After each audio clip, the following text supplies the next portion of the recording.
President of the United States, but is continuing to fight as he helps elect Kamala Harris and Governor Tim Walz, and as we vote for Democrats up and down the ballot. Folks, President Bill Clinton.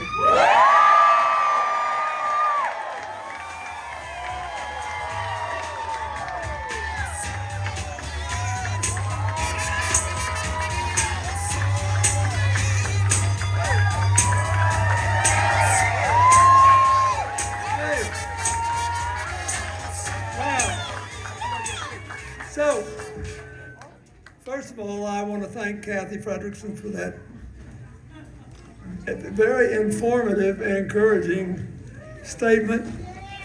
And State Representative Gloria Fraser, thank you very much. And to all of you who are brothers and sisters of the IBEW, I thank you. I don't think I ever ran for anything, anywhere, anytime without an endorsement from the IBEW, so I'm glad to be here. Look, I have exactly one more event to do. Tomorrow, I have to go to Cleveland and stand up for my friend Senator Sherrod Brown, who's one of the best friends of the working people we ever had. Otherwise, this is it. And I've had a wonderful time. And when I volunteered, in effect, to help Kamala Harris and Tim Waltz, and Hillary and I had endorsed her within an hour of her becoming a candidate.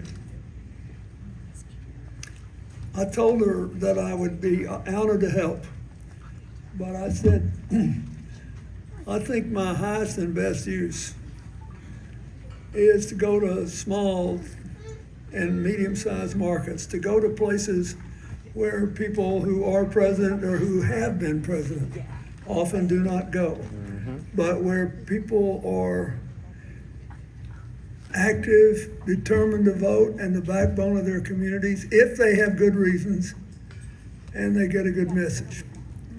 So I said, in other words, send me to the country. That's where I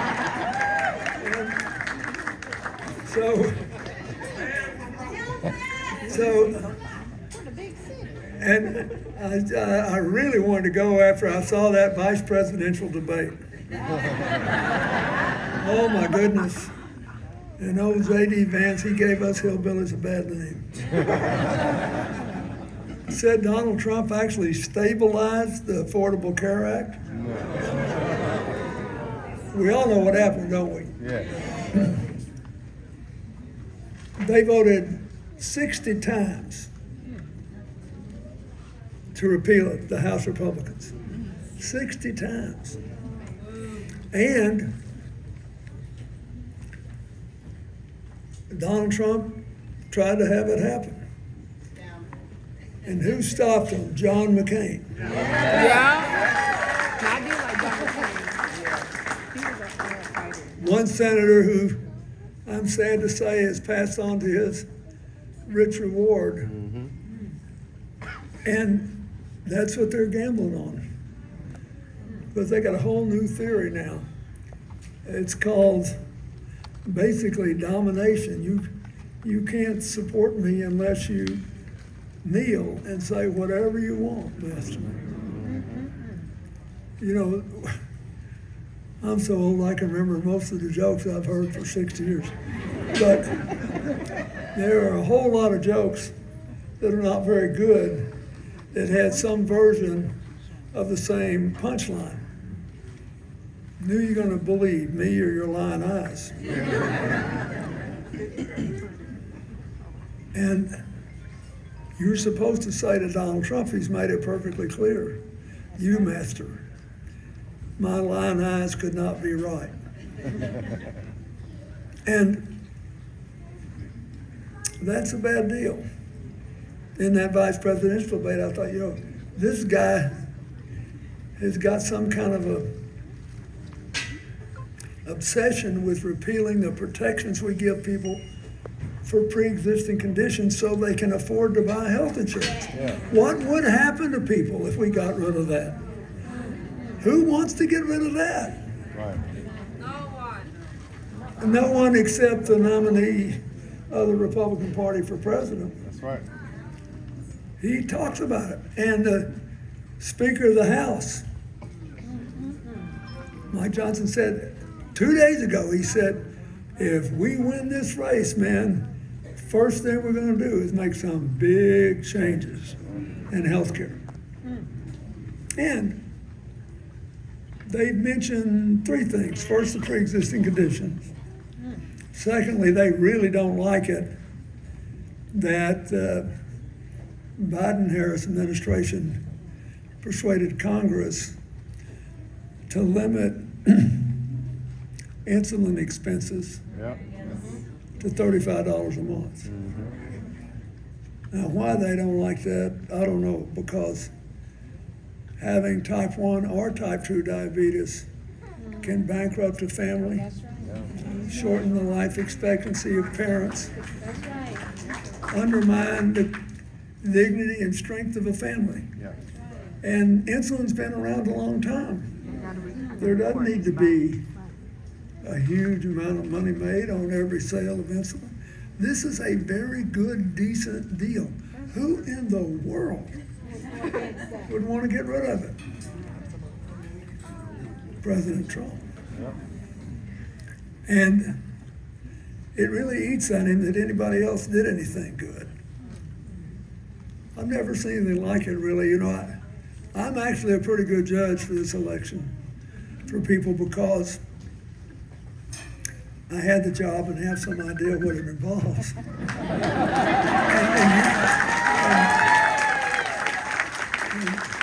some of you are old enough to remember that you did pretty well when I was here.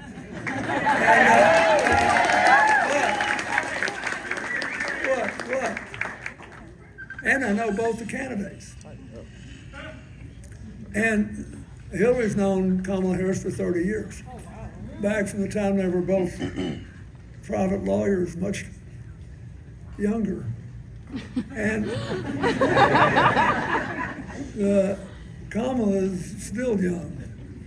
And Hillary, if she never lets me forget, is younger than me.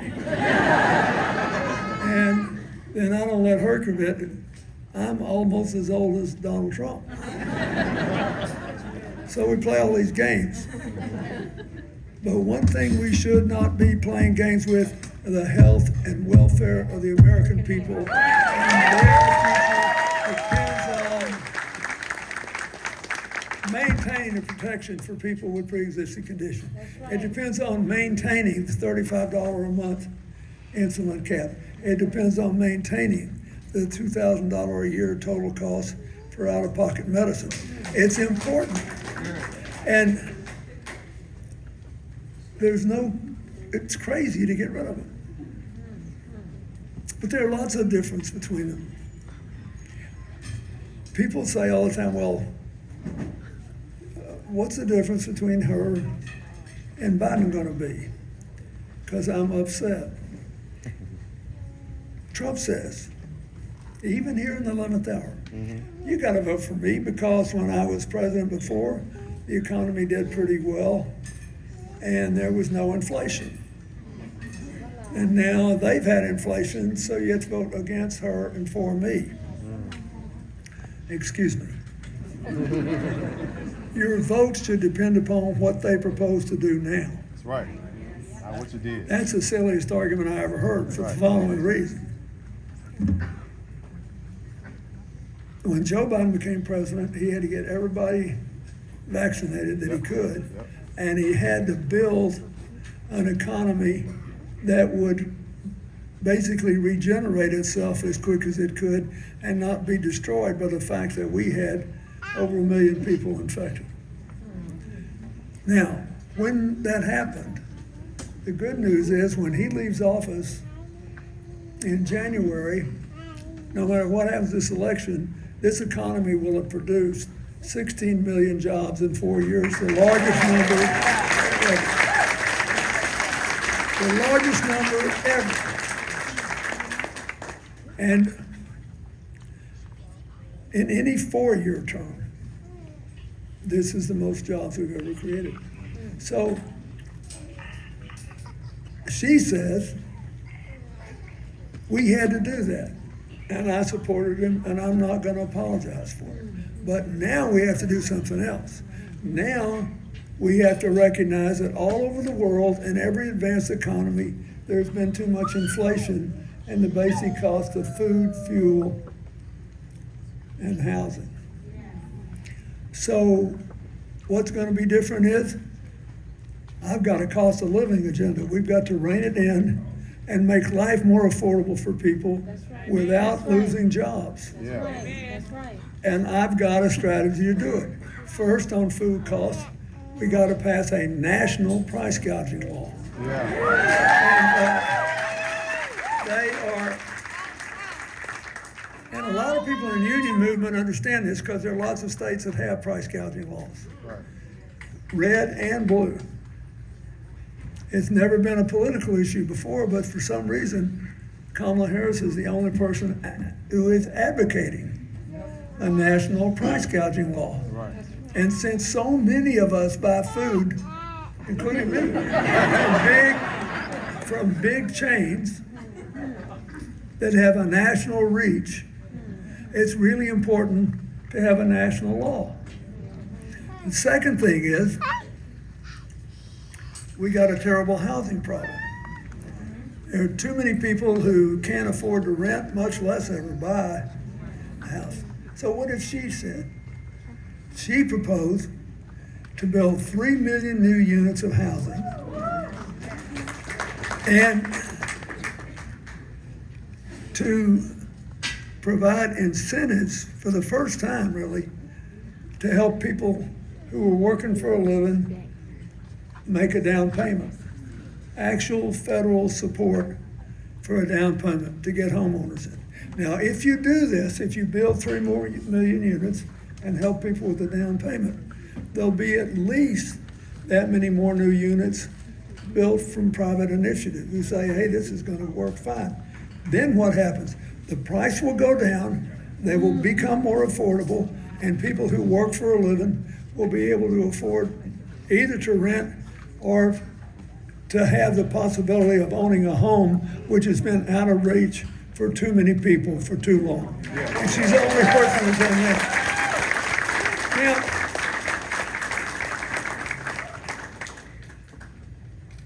so, third thing I want to say is, the only economic change that people notice right away is what? When the price of gas goes down. Yep. So the Federal Reserve finally lowered interest rates, and that's going to make all borrowing cheaper, and now the price of gas is going down. And why is it going down? Because our country is blessed by having all kinds of energy. Oil, gas, solar, wind, geothermal, hydro. We've got nuclear, yeah. And we've got a lot of evidence now that nuclear technology can be done much more safely than people thought for years. And I think it's going to make a big difference. So she says, I think we should do all the above. And he says, President Trump, told the oil companies, if you'll give me $1 billion, I promise you, I will reverse everything that's happened since Biden's been there. Everything. And if it makes your, he thought he was promising something to the oil companies. What he was doing is promising to raise the price of fuel, to raise the price of inflation, to slow our transfer to nuclear, which we should be doing. And it's a disaster waiting to happen. And I don't know, I think America and your future is worth more than $1 billion. Yeah. And I think you ought to do it. So all these economists, you know, that study this kind of stuff, they rarely reach a consensus, but they reached a consensus. Her plan costs less than half of his and helps way more than twice as many people. Now, how can working people who know it does something about housing, it does something about medicine, it does something about all these things that are so important, including the cost of food, and it gives 100 million working people a tax cut, and it costs less than half of Trump's, and he helps far less than half as many people. Why? Because he gives it all to the millionaires and billionaires. Now look, I got nothing against them. I was raised never to begrudge anybody else their success, but I don't see why government needs to be subsidizing those who don't need help instead of subsidizing those who do. And so that's it. I'm telling you, for all the trouble we've been through, here's the whole thing about this election. It takes a long time. You think about your own life and things that happen. Sometimes if something's going on, which is either bad or good, it becomes background noise in your life. You just think it's always going to be there. And then sometimes when it changes, sometimes it has to change for 2 or 3 years before people will say it did. So for example, when the fuel price changes, people get it and they say right away, yes, gas is down. But same thing is not true on the price of food or the price of housing. So what I'm asking you to do, I remember when I was elected president and I said, I will get rid of this deficit and start paying down on our debt. I said that. He said, wait. But it was going down for 3 years before a majority of you would finally say it was. And I'm not saying that this is not Republican and Democrat. This is the way our brains work and how we readjust when circumstances change. Don't vote against Kamala Harris because you haven't felt yet the weight of what she is doing. She is the only person with a decent anti-inflation, control the prices, get them down, make us competitive, make it possible for people to get affordable health care and living and be home buyers. She's not the only real plan that makes sense here. And as was said earlier, I mean, his plan is going to cost about $4,000 more per family. Tariffs. And it's crazy. Tariffs only work when we have an alternative that can substitute an essential product that will enable us to be competitive again. He wants to put 20% tariffs on everything. That's where the $4,000 is. And then, when we can't afford health insurance, he'll say, well, we have to cut back on Medicare and Medicaid. Yep. You've heard, they've done this before. This is an old dance we've danced. Right. So again, I will say, we're in good shape. Yes. This country is the best positioned country in the world for the new economy. If the test is energy, we'll win. If the test is national security, we'll win if we stick up for freedom and don't let people run over us. Right. Like the Russians.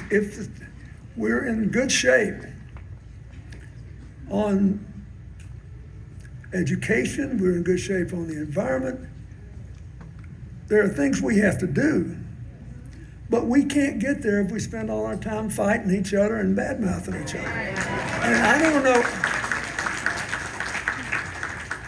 I am sick and tired of everybody, this is us and them this, us and them that.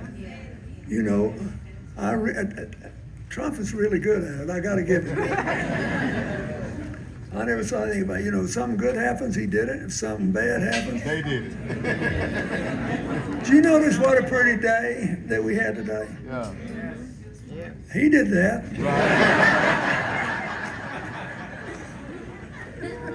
And you know, it rained 3 or 4 days ago, but it never would have happened if he'd been president. I mean, give me a break here. I mean, you're laughing, but I'm telling you, this whole election is down to division or multiplication. Right. Down to subtraction or addition. It's down to whether all that matter are our differences or our common humanity matters more. And that's the only way we can make the most of our differences if we respect each other. That's the whole thing. So, and I'd be remiss if I didn't say, I think you can carry Georgia. But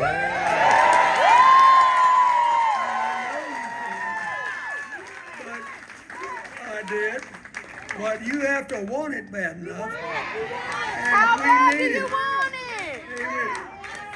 How Because I bad? tell you, if you bring it home here, it'll be here comes the bride.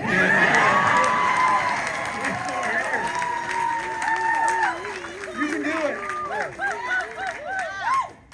I was thinking tonight, as I always do when I come to Georgia, about the long friendship I had with John Lewis. And how honored I was to speak at his funeral. And how badly he wanted that Voting Rights Act to pass. I was thinking about my friend Hank Aaron, who always took credit for my carrying Georgia in 1992, because we had our last rally outside Atlanta in the football stadium of a high school. And Aaron showed up and there were 25,000 people there. And he'd never done anything like that before. But, you know, we'd gotten to know each other. And so I won by 13,000 votes and there were 25,000 people there. I mean, for the rest of his life, every election season, I had to say, you know, I did that for you. And in a way he did. But anyway, John Lewis was a lawmaker, so he wanted to make things systematic. If we elect Kamala Harris and Tim Waltz, we can pass John Lewis's Voting Rights Act.